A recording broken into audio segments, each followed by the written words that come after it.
जो रसोई है, और वे वहां पाक बनाने वाले, ठाकुर जी का प्रसाद बनाने वाले जितने भी सेवक हैं, उनको यह भूलना पड़ता है कि हम कौन हैं। उनको यह भाव लाना पड़ता है कि हम जगन्नाथ जी की पत्नी लक्ष्मी हैं, और इस भाव को धारण करके जब वे जाते हैं तभी महाप्रसाद सिद्ध होता है। पहली बात, एक के भी मन में यह भाव आ गया कि मैं पंडा हूं, मैं पुजारी हूं, मैं पाकशाली हूं, या मैं कुछ और हूं, या मेरा रमेश नाम है, मेरा दिनेश नाम है, मैं ऐसा हूं, मैं वैसा हूं, महाप्रसाद में कोई कमी रह जाएगी, या फिर वो महाप्रसाद ठाकुर जी तक नहीं पहुंचेगा। उसके अंदर ये भावना उसको लानी ही पड़ती है कि हम ठाकुर जी की गृहिणी हैं, हम ठाकुर जी की पत्नी हैं, लक्ष्मी।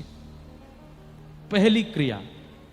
फिर दूसरा, गोपाल मंत्र का उच्चारण करके उसको सिद्ध किया जाता है। तीसरा, मुख पर ढांटा बांध करके उसकी सुगंधी भी भीतर ना चली जाए, उस प्रसाद को लेकर के ठाकुर जी के सन्मुख जाया जाता है। उसकी और भी विधियां हैं। ऊपर से कोई पक्षी भी नहीं निकलेगा, कोई मानव भी नहीं निकलेगा जब महाप्रसाद ठाकुर जी के सन्मुख जाएगा।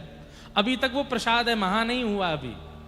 फिर ठाकुर जी के सन्मुख रखा जाता है, फिर पंचोपचार करके ठाकुर जी को भोग निवेदित किया जाता है। फिर उसके बाद में भीतर जितने भी 12 भागवतों का भोग लगाया जाता है, अंदर जितने भी मंदिर हैं सब जगह भोग पधराया जाता है। फिर बिमला देवी के सन्मुख उस प्रसाद को पधराया जाता है, और जब बिमला देवी भोग लगा लेती हैं तब उसका नाम होता है महाप्रसाद। फिर वो महाप्रसाद बनता है। इसकी एक कणिका भी यदि पाली जाए तो उसका कितना कितना गुना फल। अब एक बार नारद जी वैकुंठ गए, लक्ष्मी जी सब सहचरियों के साथ में प्रसाद सिद्ध कर रही थी, ठाकुर जी चौकी पर बैठे थे। तो नारद जी बोले, मैं बस कीर्तन करता रहता हूं, कथा गाता रहता हूं, मेरी भी इच्छा होती है कि मैं भी आप लोगों की तरह ठाकुर जी की सेवा में रहूं।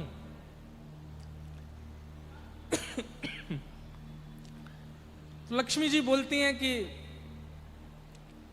यहां पर केवल स्त्रियों का प्रवेश है, आप भीतर नहीं आ सकते। सब सहचरियां मिलकर के प्रसाद सिद्ध करती हैं, तभी ठाकुर जी का भोग लगता है। सब लोग इधर देखो, ध्यान से सुनना।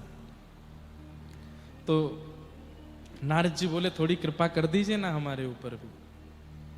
तो लक्ष्मी जी चाह जाएं तो सब संभव है। नारद जी को सहचरी रूप प्रदान कर दिया और बोले, याद रहे भीतर जाता उपद्रव मत करना। ठाकुर जी को अगर पता चल गया कि नारद जी रसोई घर में आए हैं तो प्रसाद नहीं पाएंगे, भगवान के भी अपने नियम हैं। तो नारद जी बिल्कुल सहचरियों की तरह सामग्री अमनिया कर रहे हैं, सब कुछ कर रहे हैं बढ़िया प्रेम से। ठाकुर जी प्रेम से पा रहे हैं। जैसे ही ठाकुर जी पाने लगे तो नारद जी दूर खड़े खड़े रोने लगे। कितने कितने सौभाग्यशाली हैं ये कण, श्री ठाकुर जी के अधर के पास जा रहे हैं, ठाकुर जी इनका सेवन कर रहे हैं।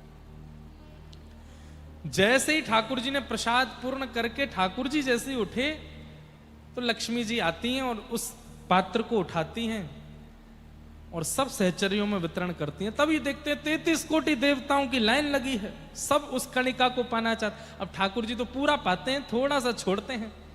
अब लक्ष्मी जी उसमें से बीन बीन करके सबको देती हैं, जो ठाकुर जी का बच जाए शेष प्रसाद। नारद जी ने हाथ फैलाए तो एक कणिका मिली, तो आपने कहा एक और दे दीजिए। लक्ष्मी जी बोली, इतने सब लोग हैं लेकिन ठीक है दे देती हूँ, आज ही दे रही हूँ, कल से नहीं दूंगी। 2 कणिका महाप्रसाद की नारद जी को दी।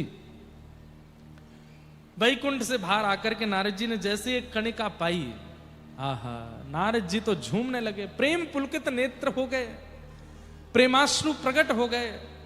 प्रेम की जितनी अवस्था हैं सहज ही सब अंग में प्रकट होने लगी। हे श्याम सुंदर, हे मधुसूदन, हे मुरारी, हे मुरलीधर, हे जगन्नाथ, ऐसा कहकर के जैसे विहरणी गोपी कोई रुदन करती है, कृष्ण प्रेम ऐसा प्रस्फुटित हुआ उनके चित्त में, ऐसा पहले कभी नहीं हुआ था। नारद जी प्रेम मगन नृत्य करते करते करते करते हिमालय में पहुंचे, और तभी कैलाश पर बैठे हुए महादेव ने जब नारद जी को देखा, कई बार ऐसा होता है ना किसी का रूप देख करके, किसी के वस्त्र देख करके, किसी की स्थिति देख के हमारे मन में इच्छा हो जाती है, काश हम भी ऐसे होते, काश हम भी ऐसे बोलते, काश ऐसे वस्त्र हम भी पहनते, काश ऐसा नृत्य हम भी करते, काश ऐसा हम भी गाते। नारद जी को देख करके महादेव के मन में हुआ कि भाई ये जिस स्थिति में कृष्ण नाम गा रहे हैं, ऐसी स्थिति में तो मैं भी कभी नहीं आया। नारद जी के पास जाकर के नारद जी का आलिंगन किया। नारद जी तो बस प्रेमाश्रु में रोते जा रहे हैं, हे माधव मधुसूदन मुरारी। और प्रेम पुलकित कोई हो, कोई और उसका स्पर्श कर दे तो प्रेम घट जाता है। नारद जी का प्रेम जब शांत हुआ, महादेव बोले, लाखों वर्षों से तपस्या कर रहे हैं हम, ऐसी स्थिति हमारी कभी नहीं बनी जैसी आपकी अभी बन रही थी। कैसे बनी? ऐसा क्या सुन लिया, ऐसा क्या पा लिया, या ऐसा क्या देख लिया जिससे आपकी ऐसी स्थिति? हमें भी बता दो, हम भी करेंगे। तब नारद जी ने महाप्रसाद दिखाया। बोले 2 कणिका मिले थे मुझे ठाकुर जी के उच्छिष्ट भोग के, एक तो पा लिया मैंने, एक बचा है। महादेव बोले हमको भी दे दो। नारद जी बोले ठीक है आपको देता हूं। जैसे ही नारद जी ने महाप्रसाद दिया, महादेव ने पाया तो जैसी नारद जी की अवस्था वैसी महादेव की भी हो गई। प्रेम पुलकित होकर के रुदन करने लगे, जटाजूट खोल करके नृत्य करने लगे। और बस माधव मधुसूदन कृष्ण मुरारी यही नाम गाते गाते पूरे हिमालय पर नृत्य कर रहे हैं महादेव, और विरहणी गोपियों की तरह रो रहे हैं। नारद जी और महादेव दोनों को नृत्य करता विरह में विलीन देखता पार्वती जी ने जब देखा। नमस्कार दोस्तों, अगर आप लोग को कथा पसंद आ रही हो तो वीडियो को लाइक करके हमारे YouTube चैनल को सब्सक्राइब जरूर करें। तो पार्वती जी बोली ये स्थिति कैसे बनी? तो नारद जी का तो प्रेम थोड़ा सा शांत हो चुका था। पार्वती जी को देख के नारद जी उनके पास आ गए। पार्वती जी बोली गुरुदेव ये स्थिति कैसे बनी? बोले ठाकुर जी का महाप्रसाद मिला था, 2 कणिका मिली थी, एक मैंने पाली, एक महादेव को दे दी। पार्वती जी को आया क्रोध, बोले मेरे को नहीं दिया इन्होंने। महादेव को बुला करके कहा महाप्रसाद आपको मिला, आपने मुझे क्यों नहीं दिया, मैं गृहिणी हूं।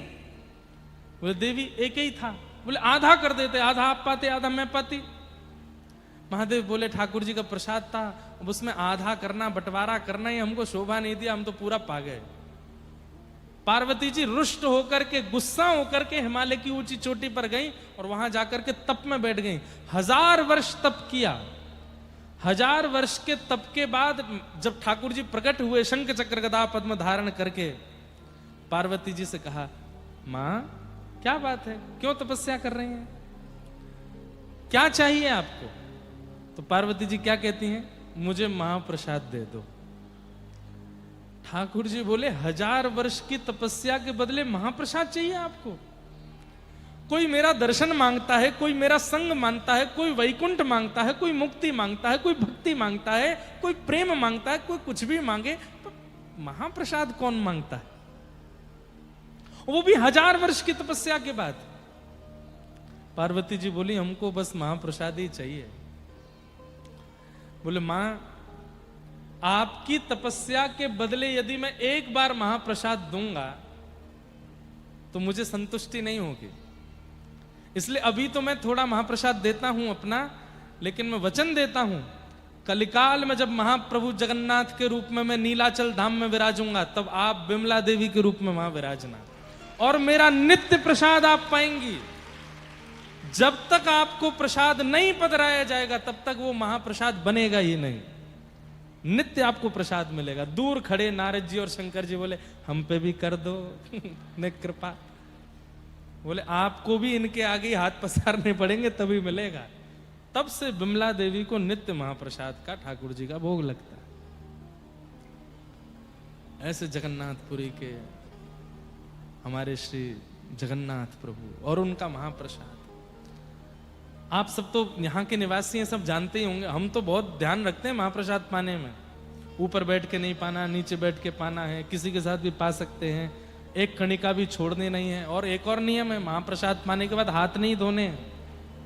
आप कहोगे तो ऐसे ही घूमे, उसका भाव तो ऐसा है कि जब महाप्रसाद पा लें उसके बाद में उस हस्त कमल को आप ऐसे ही रखो, थोड़ी देर में जब वो सूख जाएगा तो उसको ऐसे चूरा करके जो उसका थोड़ा बचे उसको भी पालो, और उसके बाद शेष जो है उसको पूरा ऐसे लगा लो अपने अंग पर। जब एक एक कणिका पूरे अंग पर लग जाए, एक भी कण ना बचे, तब हाथ धो सकते हैं, नहीं तो हाथ भी नहीं धोने चाहिए। बड़े नियम है महाप्रसाद के। तो ये सब महाप्रसाद की कृपा, और इस महाप्रसाद की कृपा हम पर हर कथा में होती है। हर कथा में महाप्रसाद प्राप्त होता है। किन की कृपा से? भागवत जी की कृपा से। श्रीमद् भागवतम शास्त्रम कलौ कीरेण भाषितम। ऐसी भागवत जी। लेकिन ये भागवत की कथा सबको सुनने के लिए प्राप्त नहीं होती। जन्मांतरे भवेत् पुण्यम तदा भागवतम लभेत्। एतस्माद् परम किंचित मनः शुद्ध्यै न विद्यते जन्मांतरे भवेत् पुण्यम तदा भागवतम लभेत्। अब इसका अर्थ क्या है? यहां कह रहे हैं कि अनेक जन्मों के पुण्य जब इकट्ठे होते हैं तब कथा सुनने के लिए प्राप्त होती है। तो इसका मतलब क्या समझें कि आप सब लोग बहुत जन्मों के पुण्य करके बैठे हो तभी कथा मिली है ना। यहां पर हजारों लोग बैठे हैं, पर हजारों को कथा मिलेगी ये नहीं है। आप में से गिनती के 10, 15, 20, 100 लोग ही होंगे जो 7 दिन में इस कथा को ग्रहण कर पाएंगे। नहीं तो कोई फोन में व्यस्त हो गया, कोई सो गया कथा में आकर के, किसी का मन कहीं और लगा है, कोई कुछ काम में, किसी काम में, किसी भाव में। यहां आकर के सप्ताह कथा को ग्रहण वही कर पाएगा जिसके अनेक जन्मों के पुण्य होंगे। आप लोगों का कथा में मन लगे इसलिए ये बात नहीं कह रहा हूं मैं। आप कितना भी मन लगाने का प्रयास कर लो, फोन बंद करके बैठ जाओ, मेरुदंड सीधा करके बैठ जाओ, आंखें पलक खोल करके बैठ जाओ, कान खोल के बैठ जाओ, एकांत में बैठ जाओ, किसी से बात नहीं करेंगे, ऐसे बैठ जाओ। लेकिन यदि आपके ऊपर भागवत जी को कृपा नहीं करनी तो समझ में आएगी ही नहीं।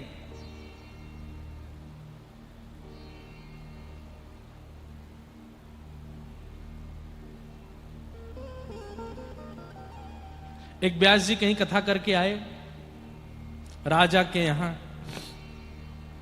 लौट करके जब 7 दिन बाद अपने घर गए तो पत्नी बोली, आगे कथा कैसी रही? बोले बहुत बढ़िया, राजा रानी पूरा परिवार बैठ के कथा सुनता था। अच्छा, पोथी कहाँ है आपकी? अरे पोथी तो मैं वहीं भूल गया, जाओ लेके आओ। पंडित जी दोबारा लौट करके गए तो द्वार पर राजा की बेटी मिली। पंडित जी को देख के बोली, अरे व्यास जी आपने इतनी सुंदर कथा सुनाई कि मैं तो क्या बताऊं, मैं धन धन्य हो गई, कृतकृत्य हो गई। व्यास जी बोले, अच्छा क्या सुना तुमने कथा में? व्यास जी को लगा था कि पूरे राज परिवार को कथा समझ में आ गई है और मेरा सौभाग्य कि मैं कथा सुना पाया। तो पंडित जी को पूछने का अवसर मिल गया। बेटी से पूछा, क्या सुना तुमने कथा में? तो बेटी बोली, मैंने तो सुभद्रा जी को अपना गुरु बनाया कथा में। बोले, क्या सुना सुभद्रा जी का? बोले, सुभद्रा जी को अर्जुन प्रिय था और दोनों ने भाग करके विवाह कर लिया। मुझे भी एक प्रिय है, पिताजी नहीं राजी हो रहे हैं उसके लिए, तो मैं भी भाग करके ब्याह कर लूंगी। कोई बोलेगा कि तुमने पाप किया तो मैं कह दूंगी कथा में सुना था मैंने तो। व्यास जी घबरा गए।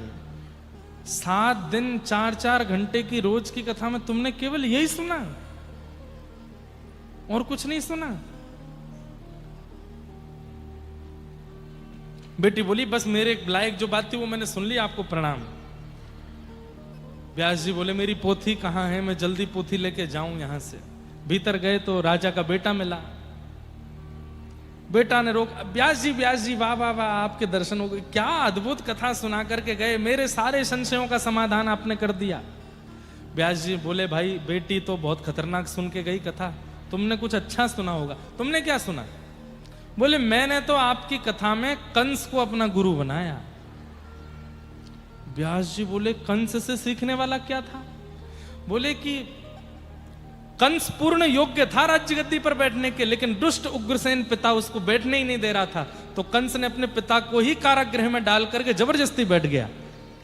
मैं भी यही करने वाला हूं, मैं भी बस योजना बना रहा हूं आपकी आज्ञा से, कथा की कृपा से।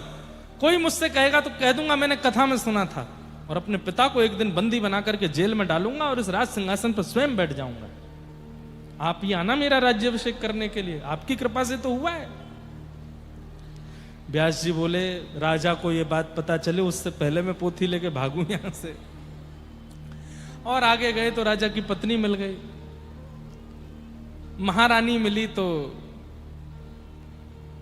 अरे पंडित जी, व्यास जी क्या अद्भुत कथा सुना करके गए थे आप।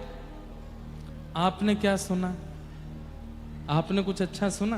बोले मैंने वो सुना जो किसी ने नहीं सुना होगा। बोले क्या सुना, जरा बताइए। मैंने तो द्रौपदी को अपना गुरु माना। क्यों? बोले आपने एक दिन कथा में कहा था कि द्रौपदी जो है वो प्रातः स्मरणीय है, प्रातः काल उठकर के पंच नारियों का स्मरण किया जाए तो जीवन उद्धार हो जाता है। उसमें एक नाम द्रौपदी का भी है, क्योंकि मेरे को लगता है द्रौपदी के 5 पति हैं। मेरा भी एक पति से मन भर गया। अब मैंने भी अपने राज में 4 पति और ढूंढ लिए हैं, इनसे भी ब्याह करूंगी। पंडित जी भागे वहां से। व्यास जी ने देखा मेरी पोथी कहां है। तब देखा तो राज सिंहासन के बगल में पोथी जी रखी थी, राजा बैठा था। व्यास जी गए, बोले राजन मेरी पोथी दे जाइए। बोले महाराज आपने बहुत अद्भुत कथा सुनाई। आपने अपनी कथा में एक प्रसंग सुनाया था कि भगवान श्री कृष्ण शांति दूत बनकर के गए और दुर्योधन से जाकर के कहते हैं कि पंचगांव दे दो, पांडवों को युद्ध की आवश्यकता नहीं है। तो दुर्योधन ने कहा सुच्चक्रैव न दास्यामि बिना युद्धेन केशव, मैं सुई के नोक के बराबर जमीन भी बिना युद्ध के नहीं दूंगा। मुझे पता है आप पोथी के बहाने दक्षिणा लेने आए हो कथा की, पर मैं बिना युद्ध के एक फूटी कौड़ी भी नहीं दूंगा। आपको अपनी कथा की दक्षिणा चाहिए तो पहले युद्ध करो। ये मैंने दुर्योधन आपकी कथा से सीखा था। व्यास जी बोले मुझे दक्षिणा नहीं चाहिए, मेरी पोथी दो, मैं चलूं। कथा का कई बार कई लोग अनर्थ अर्थ लगा लेते हैं और उस अनर्थ के कारण अपनी सुनी हुई, तो इसका भी क्या अर्थ लगाना चाहिए कि ये उनके पुण्य नहीं थे इतने, उनका भाग्य नहीं था इतना कि वो श्रेष्ठ भाव सुन सके। वे केवल वही सुन पाए जिससे उनका अनहित होना था। इसलिए कथा में भीड़ कितनी है, कितने हजार लोग कथा सुनने आए, ये बड़ी बात नहीं है। उन हजारों में समझ में किसको आ रही है, किसके जीवन को परिवर्तित हो रही है, किसके जीवन का उद्धार कर रही है, ये विशेष बात है। तो इसलिए आप लोग सब प्रयास करो कि आपको कथा उतरे जीवन में। और कथा उतरेगी तो आपके लक्षण क्या होंगे? पहला लक्षण मौन, थोड़े शांत हो जाओगे आप, कथा उतरेगी तो। दूसरा लक्षण चिंतन प्रारंभ हो जाएगा, एकांत में रहकर के मनन करने लग जाओगे। तीसरा सृष्टि असत्य है, मिथ्या है, केवल नाथ ही परम सत्य हैं, यह स्पष्ट हो जाएगा मन में। चौथा मेरे जीवन के बहुत कम दिन बचे हैं, अब मुझे भगवत प्राप्ति का साधन करना है, इसकी चिंता प्रारंभ हो जाएगी। और पांचवा कृष्ण विरह में नेत्र सजल होने प्रारंभ हो जाएंगे। ये 5 लक्षण प्रकट होने लग जाएंगे यदि कथा आपके जीवन में आ गई तो। अब कोई जानबूझ करके करने लगे तो बात अलग है। कलयुगी जीव हैं, कहो तो शांति घूमने लग जाए, कहो तो आंखों पे कपूर लगा करके जगन्नाथपुरी की तरह घूमे कि आंसू निकल रहे हैं हमारी कथा के बाद। नहीं, प्रत्यक्ष यदि एतस्माद् परम किंचन मनः शुद्ध्यै न विद्यते जन्मांतरे भवेत् पुण्यम तदा भागवतम लभेत्। भागवत जी तभी प्राप्त होंगी जब अनेक जन्मों के पुण्य स्पष्ट होंगे। तो कथा में आ तो गए हैं, अब कथा समझ में भी आनी चाहिए, कथा जीवन में उतरनी भी चाहिए, कथा लगनी चाहिए आपके ऊपर, तब समझो कि भगवत कृपा है। भागवत जी में ऐसा क्या है? तब भागवत जी का महात्म्य सुनाते हुए श्री सूत जी महाराज बताते हैं कि एक बार नारद जी महाराज बद्रिक आश्रम गए और वहां सनक सनंदन सनातन सनत कुमारों से उन्होंने पूरी पृथ्वी की बातें बताई। तभी उन्होंने कहा कि वृंदावन में मैंने एक युवती को देखा, उस युवा कन्या की गोद में 2 वृद्ध लेटे थे।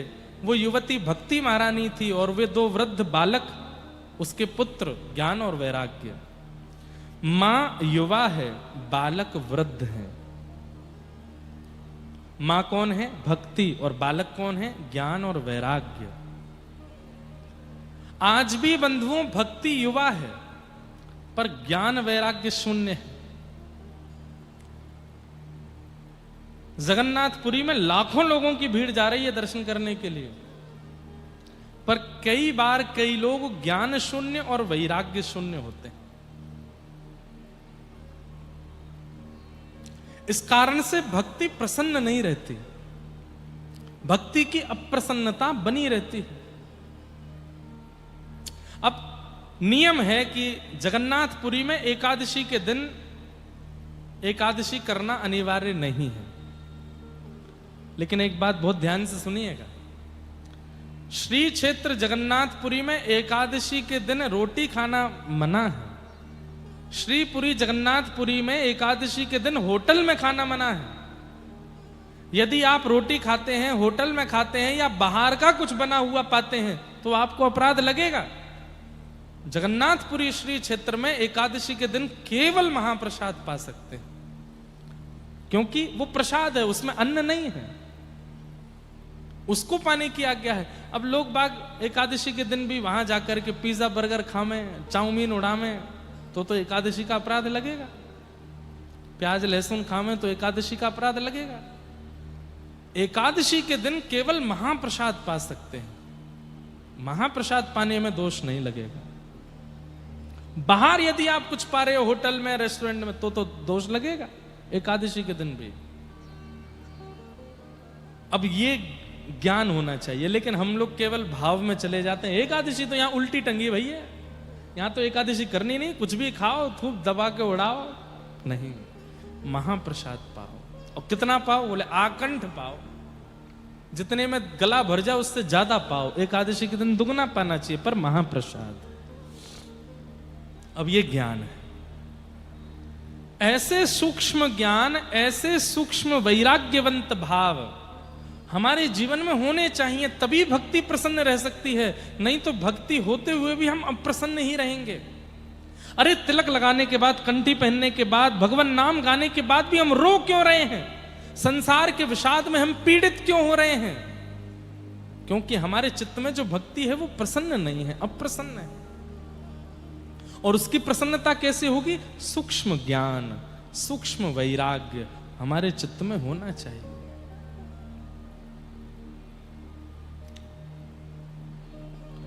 कितना ज्ञान हो?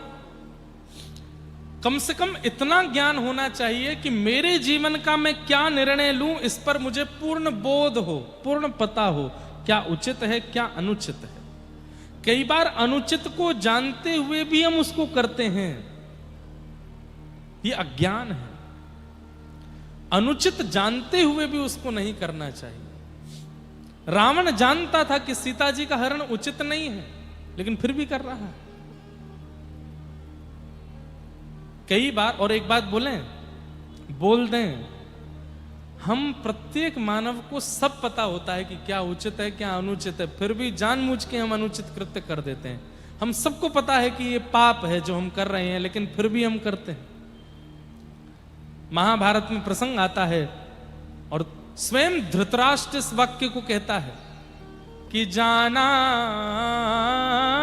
धर्मम न च मे प्रवृत्ति, जानाम्य धर्मम न च मे निवृत्ति। कौरवों के पिता धृतराष्ट्र क्या कह रहे हैं? मैं जानता हूं कि धर्म क्या है, लेकिन पता नहीं क्यों मुझसे हो ही नहीं रहा। और मैं जानता हूं कि मैं और मेरे बालक जो कर रहे हैं वो अधर्म है, लेकिन ये जानते हुए भी हम उसको छोड़ नहीं पा रहे हैं। इसका मतलब क्या है? सबको पता होता है कि मैं जो कर रहा हूं वो गलत है, सबको पता होता है कि मैं जो कर रहा हूं वो पाप है, लेकिन फिर भी वो करता है। इसीलिए तो उसका दंड मिलता है, क्योंकि हमें पता था कि ये पाप है। ज्ञान क्या है? कि पता है कि ये उचित नहीं है, ये अनुचित है, ये पाप है, और फिर उसका त्याग करना, उसे ना करना, यही ज्ञान है। इस ज्ञान को इंप्लीमेंट कीजिए।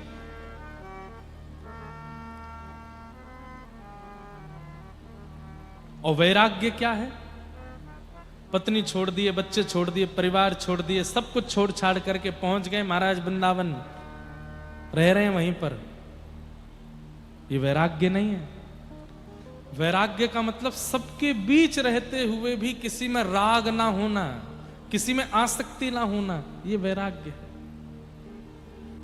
वस्तु का त्याग कर देना वैराग्य की उचित स्थिति नहीं है। वस्तु के संग रहते हुए भी वस्तु का रंग अपने ऊपर ना चढ़ने देना, यह वैराग्य है।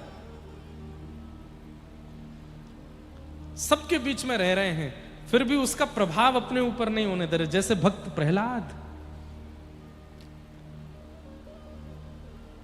राक्षस कुल में रहते हैं,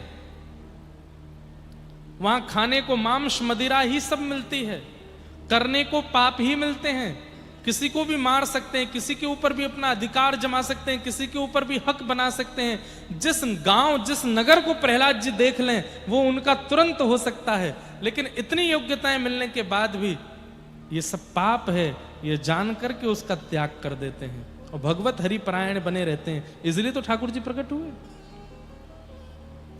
एक पिक्चर आई थी बहुत साल पहले, हमने बचपन में देखी थी। उसमें एक दिन का सीएम बनता है एक व्यक्ति, भारत के नहीं अपितु पूरे विश्व के हर नागरिक को यदि यह सौभाग्य मिले कि वो एक दिन का सीएम बने, मान लो मैं और आप ही अगर बन जाएं, चलो एक दिन का तुमको सीएम बना रहे, पीएम बना रहे, करो क्या करो। तो याद रखना, सुबह 6 बजे से लेके 12 बजे तक हम देश उत्थान के काम करेंगे। गली बनवा दो, रोड बनवा दो, गंदगी हटवा दो, माताएं बहनों की सुरक्षा बढ़वा दो, बच्चों का ये काम करवा दो। और जैसे ही पता चलेगा ना कि अब सीएम पदवी के केवल 10 घंटे बचे हैं,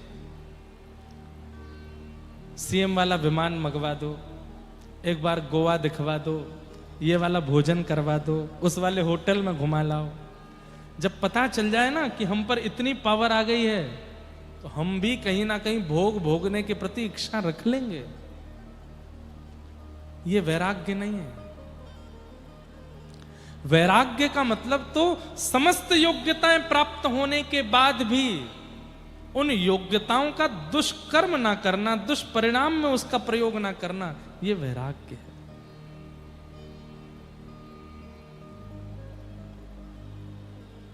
छप्पन भोग सामने रखा है, लेकिन जीव में पानी नहीं आ रहा है, मचल नहीं रहे हैं, यह वैराग्य है। असंख्य सुंदरी नारियां, असंख्य सुंदर पुरुष चारों तरफ से आपको घेर रहे हैं, लेकिन फिर भी आपका मन उनकी तरफ विचलित नहीं हो रहा है, यह वैराग्य है। चारों तरफ से धन की वर्षा आपके ऊपर हो रही है, लेकिन उसके बाद भी आपका मन विचलित नहीं हो रहा है, काम वासनाओं के प्रति नहीं भाग रहा है, यह वैराग्य है। राजा अम्बरीश, एक हमारे अंदर भ्रांति आ गई है कि भगवान गरीब करने के बाद, सब कुछ छुड़वाने के बाद ही मिलते। नहीं, कई बार ठाकुर जी सब कुछ देने के बाद देखते हैं कि तुम स्थिर रह पाओगे कि नहीं, लेकिन हम सब कुछ लुट जाने के बाद ही स्थिर रहते हैं। इसलिए अधिकतर भक्तों के चरित्र में सब लुट गया, छिन गया, तभी ठाकुर जी मिले। पर कई भक्त ऐसे भी हैं जिनके पास सब कुछ था, तब ठाकुर जी मिले। राजा अम्बरीश, अब कितनी सूक्ष्म बात है कि महाराज अम्बरीश ठाकुर जी की सेवा की प्रत्येक क्रिया अपने हाथों से करते हैं। सब लोग ध्यान से सुनिए।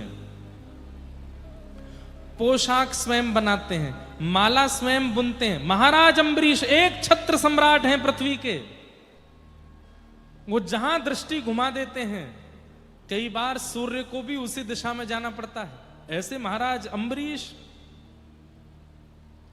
ठाकुर जी की पोशाक अपने हाथ से बनाते हैं, माला अपने हाथ से बनाते हैं, भोजन अपने हाथ से बनाते हैं, ठाकुर जी के मंदिर के झाड़ू पोंछा बर्तन सब अपने हाथ से करते हैं। पूरे राज्य की सेवा करने के लिए असंख्य सेवक हैं, लेकिन अपने ठाकुर की सेवा करने के लिए पत्नी को भी अंदर नहीं आने देते। ना, मैं करूंगा। एक दिन ठाकुर जी की प्रसादी सिद्ध कर रहे थे, तो रोटी बनाते बनाते महाराज अम्बरीश के मन में आया, कहीं ऐसा तो नहीं कि कोई सेवा मुझसे रह गई हो। अब सोचिए कितनी सूक्ष्म बात।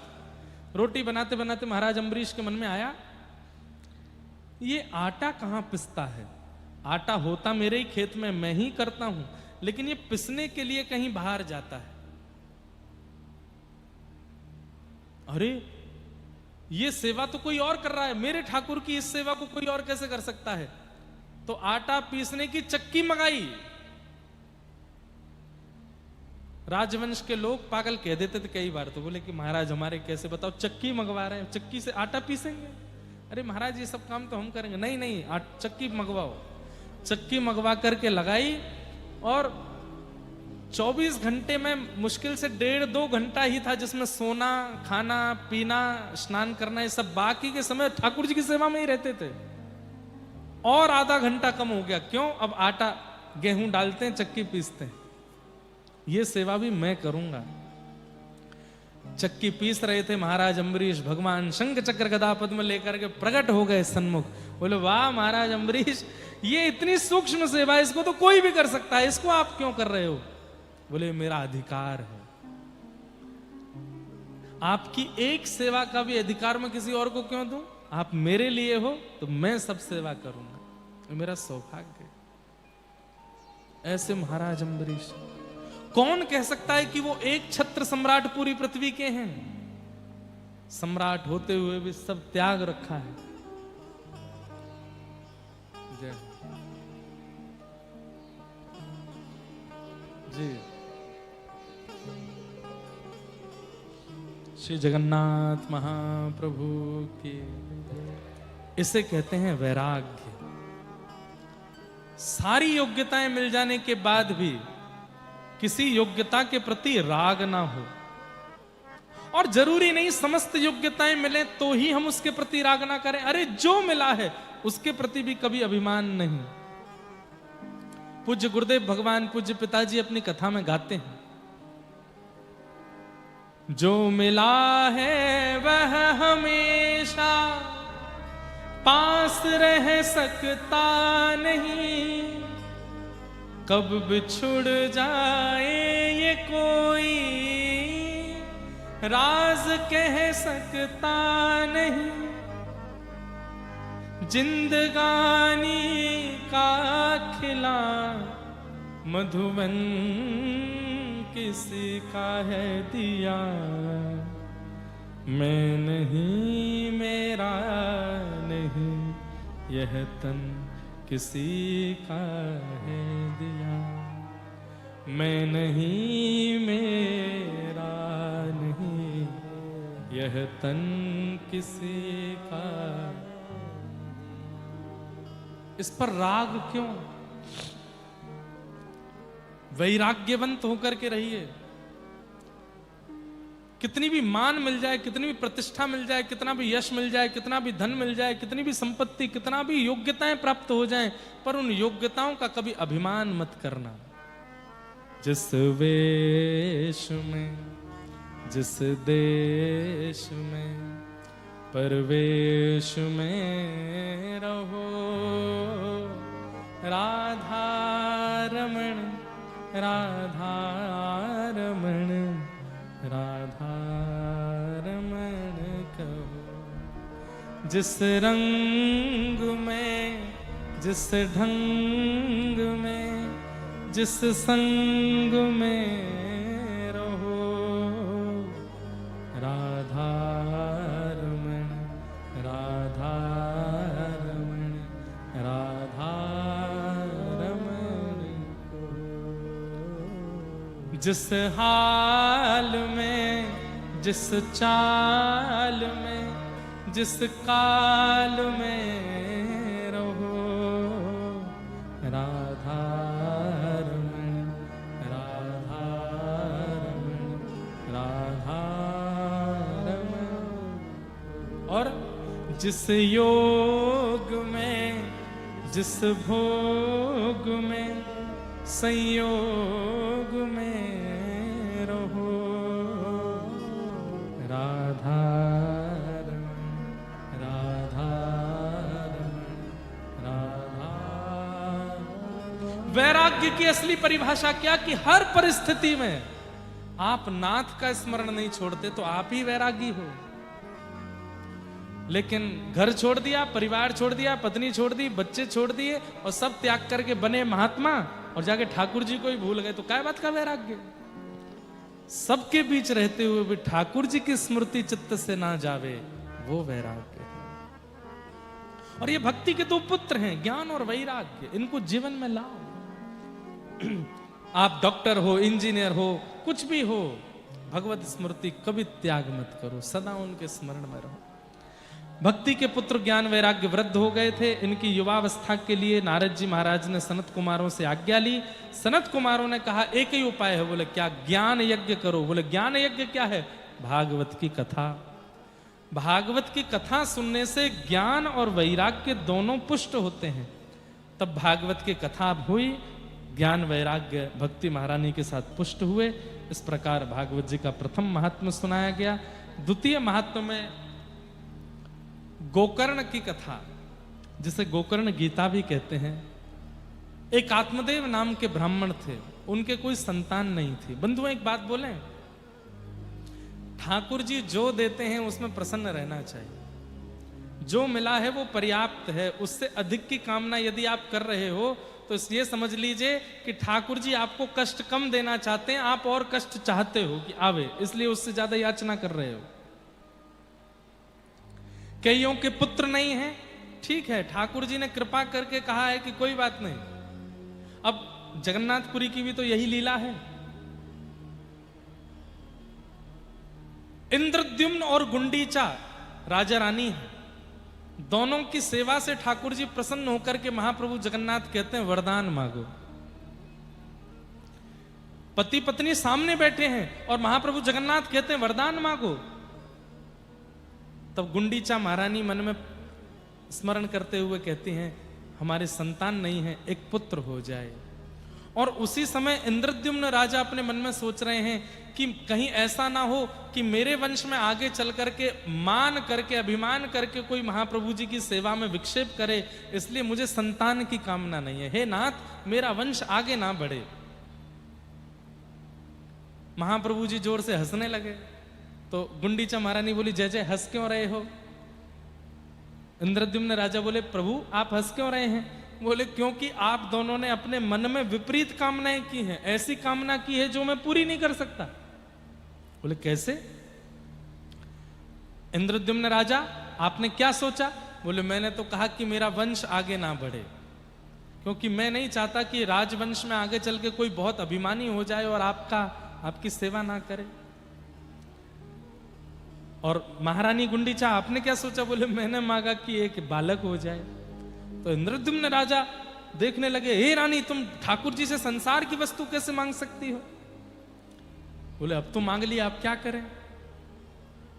महाप्रभु जगन्नाथ बोले अब ये दोनों की इच्छा पूरी कैसे हो? वंश भी ना बढ़े और बालक भी मिल जाए। तब महाप्रभु जगन्नाथ प्रसन्न होकर के कहते हैं इस वरदान को हम इस भाव से पूर्ण करेंगे कि साल भर तो हम परब्रह्म बन करके श्री मंदिर में बैठेंगे, लेकिन साल भर में एक बार रथ आरूढ़ होकर के हम गुंडीचा आएंगे और मैया के साथ अपने पुत्र धर्म का निर्वहन करेंगे। आपके पुत्र बन के, आपके लाला बन के आएंगे हम।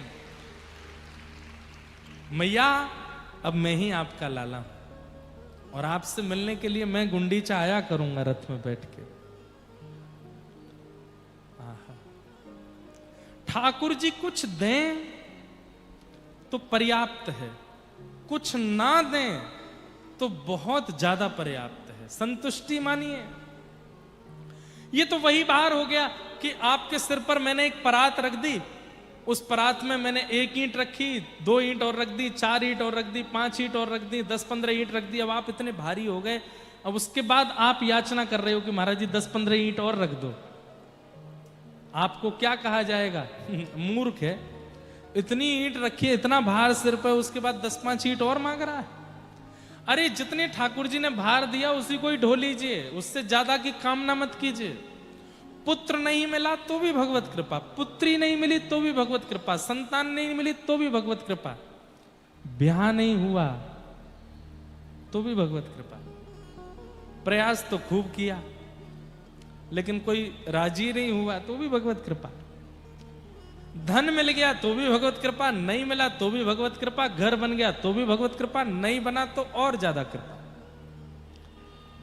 हर परिस्थिति को प्रसाद मानिए और प्रसाद मान करके जी लीजिए। कभी भी ठाकुर जी के पीछे मत पड़िए कि आपने ये नहीं दिया, ये तो देना ही पड़ेगा, ये तो देना ही पड़ेगा, नहीं। क्योंकि जिद करके जिसने भी मांगा वो वस्तु मिल तो गई पर वो नाशकारी हुई है। इसलिए जो मिल जाए उसमें आनंदित रहिए और जो ना मिले उसके लिए प्रसन्न रहिए। आत्मदेव ब्राह्मण आत्महत्या करने जा रहा था, क्यों? क्योंकि घर में संतान नहीं है। बिना संतान के जीवन व्यर्थ है। आत्महत्या करने की भावना से जब जा रहे थे तब एक महात्मा ने मिलकर के उनसे कहा कि तुम आत्महत्या मत करो, ये फल मैं देता हूं, अपनी पत्नी को खिला देना, तुम्हारे घर में एक पुत्र का जन्म होगा। पत्नी को लाकर के फल दे दिया। पत्नी उनकी धुंधुली, उसने भी फल नहीं खाया। उसने कहा फल खाने से बालक थोड़ी होते हैं, और यदि इस फल में इतनी सामर्थ्य है तो हमारी घर की गैया भी बांझ है, इनको खिला देती हूं, देखती हूं बालक होगा कि नहीं। गाय को फल खिलाया। कुछ महीनों बाद गाय के गर्भ से गोकर्ण महाराज का जन्म हुआ। श्री गोकर्ण महाराज की। जिनका शरीर मानवों जैसा है, कान गैया जैसे हैं, वो गोकर्ण जी महाराज, उनका जन्म हुआ। पत्नी अपने सहेली के बालक को गोद लेकर के घर आ गई, उसका नाम धुंधुकारी रखा। दोनों बालक धीरे धीरे बड़े हुए। गोकर्ण पंडित ज्ञानी, धुंधुकारी महादुष्ट हुआ। इतना दुष्ट कि जीवित अवस्था में घर को नरक बना दिया उस धुंधुकारी ने। पापाचार, दुराचार, मदिरा पान, वैश्यागमन सब करता था। और हद तो तब हुई जब माता पिता को मारने लगा, माता पिता पर हाथ उठाने लगा। एक दिन मां ने कुआं में कूद के प्राण त्याग दिए और आत्मदेव ब्राह्मण ने घर छोड़ दिया। बोले इससे अच्छा तो हम बिना संतान के थे। मतलब समझा दिया ठाकुर जी ने कि भाई तुम्हारे यहां संतान ना होने में ही तुम्हारी भलाई थी, और संतान आती देखो घर नरक बन गया, पत्नी ने आत्महत्या कर ली। इसलिए प्रकृति जो दे दे उसको स्वीकार करो, जो न देवे उसके लिए भागो मत। प्रयास करना चाहिए, पर प्रयास विफल हो जाए तो भगवत प्रसाद मान के जीने लगो। नहीं तो जिद करोगे, टोना टोटका कर रहे हैं, कभी किसी पेड़ पे कुछ बांध रहे हैं, कभी कहीं पे कोई कपड़ा बांध रहे हैं, कहीं पे कुछ कर रहे हैं, हमारे घर में ये हो जाए, ये हो जाए, ये हो जाए, ये नहीं हो रहा है, ये काम बन जाए। बहुत हाथ पैर पटकोगे, मिल तो जाएगी वस्तु लेकिन कल्याणकारी नहीं होगी। इसलिए धैर्यवंत होके जो हो रहा है उसको भगवत कृपा मान करके सह लीजिए। आत्मदेव घर छोड़ करके गए, तब गोकर्ण बालक ने आकर के उनको ज्ञानोपदेश किया और ज्ञानोपदेश करते हुए उनके संशय का समाधान किया। धुंधुकारी मृत्यु के बाद महाप्रेत बना, गया श्राद्ध से भी मुक्त नहीं हुआ। तब भागवत जी की कथा सुनाई गई और भयंकर प्रेत योनि से मुक्त होकर के धुंधुकारी भगवत धाम को प्राप्त हो गया। बोलो भागवत महापुराण की। श्रीमद् भागवत जी का महात्म विश्राम। महात्मा में यही प्रधानता है कि भयंकर प्रेत योनि में भी कोई पड़ा हो तो भागवत जी की कथा से मुक्त हो जाता है। प्रेत तो मरे हुए होते हैं, जब मरे हुए मुक्त हो सकते हैं तो हम तो जीवित हैं। मरने के बाद मुक्त होने की क्यों इच्छा रखें? हम जीवित अवस्था में मुक्त होना चाहते हैं। मुक्त होने का मतलब क्या है? मुक्त होने का मतलब मुक्ति प्राप्त करना नहीं होता। मुक्त होने का मतलब जीवित अवस्था में मुक्ति प्रदान करने वाले नाथ को प्राप्त करना होता है। उन ठाकुर जी को प्राप्त करना, यही मुक्ति है। इस मुक्ति को प्राप्त किसने किया?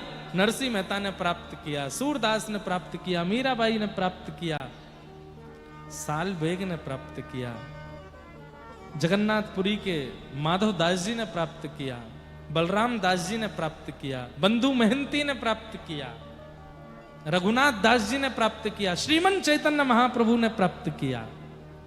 और हम उस मुक्ति से अभी वंचित हैं। उस मुक्ति को प्राप्त करना चाहते हैं कि जीवित अवस्था में हमको मुक्ति प्रदान करने वाले मुक्ति नाथ मिल जाएं। उसके लिए हम कथा सुन रहे हैं। भक्तों, आप सभी से हाथ जोड़कर एक छोटा सा निवेदन है। यह हरिसूत्र चैनल सिर्फ भगवान की कथा और भक्ति का संदेश आप तक पहुंचाने का एक छोटा सा प्रयास है। हम इस चैनल से कोई व्यक्तिगत कमाई नहीं करते, लेकिन इन कथाओं को रिकॉर्ड करने, एडिट करने और आप तक पहुंचाने के लिए हमारी पूरी टीम लगातार मेहनत करती है, जिसमें कुछ खर्च भी आता है। अगर आपको हमारी यह सेवा अच्छी लगती है और आप इसमें अपना छोटा सा सहयोग देना चाहें, तो स्क्रीन पर दिए गए क्यूआर कोड को स्कैन करके अपनी श्रद्धा के अनुसार जितनी आपकी इच्छा हो, उतना दान कर सकते हैं। आपका यह छोटा सा सहयोग हमें और भी अच्छी कथाएं आप तक पहुंचाने की प्रेरणा देगा। दान करना पूरी तरह आपकी इच्छा पर निर्भर है। असारे संसारे विषय विषसंगा कुलधिय क्षणार्धम क्षेमार्थम पिबत सुख गाथा तुलसुधा किमर्थम व्यर्थम भो ब्रजत कुपथे कुत्सित कथे परीक्षित साक्षियत श्रवणगत मुक्त्युक्ति कथने। इस प्रकार भागवत की मंगलमयी कथा से साक्षी हैं परीक्षित जी महाराज कि उन्हें भगवत प्राप्ति हुई, मुक्ति प्राप्त हुई। ऐसे भागवत जी को हम बारंबार प्रणाम करते हैं। प्रथम स्कंद से कथा का प्रारंभ कल 4 बजे से होगा। प्रेम और भाव से हम आप सब लोग आज की मंगलमयी कथा को विश्राम देते हैं। आरती से पूर्व कोई भी नहीं जाएंगे, आरती करके ही यहाँ से सब लोग जाइए। 2 क्षण भगवान नाम कीर्तन करो। बलभद्र सुभद्रा संग विराजे ब्रज के नाथ। बलभद्र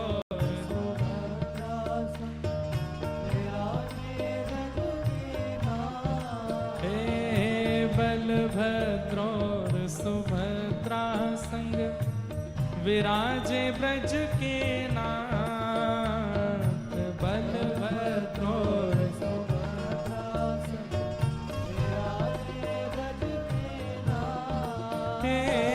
रथ आरूढ़ भय नंद नंदन, रथ आरूढ़ भय, रथ आरूढ़ भय नंद नंदन, रथ आरूढ़ भय ओ कहलाए जगत के नाथ। वृंदावन मेरो वृंदावन, हे श्री वृंदावन प्यारो वृंदावन। रथ आरूढ़ भय नंद नंदन, रथ आरूढ़ भय कहलाए जगत के नाथ। वृंदावन मेरो वृंदावन, हे श्री वृंदावन प्यारो वृंदावन।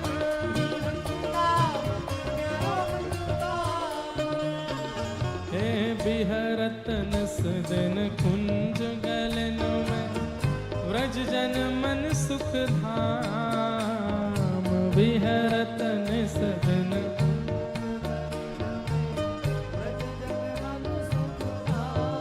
हे रूप गोस्वामी प्रगट कियो तहाँ। रूप गोस्वामी प्रगट कियो जहाँ। राधा गोविंद रूप निधान। वृंदावन मेरो वृंदावन, हे श्री वृंदावन प्यारो वृंदावन।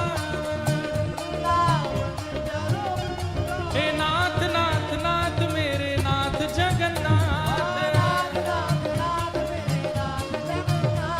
हे नाथ नाथ नाथ मेरे नाथ जगन्नाथ। हे नाथ नाथ नाथ मेरे नाथ जगन्नाथ। नाथ नाथ नाथ, हे नाथ नाथ नाथ मेरे नाथ जगन्नाथ। हे नाथ नाथ नाथ मेरे नाथ जगन्नाथ। हे नाथ नाथ नाथ मेरे नाथ जगन्नाथ।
गोवर्धन नाथ की, पूछ री के लौटा की, हुप हुप प्यारे, क्या बात है बंसी वारेश।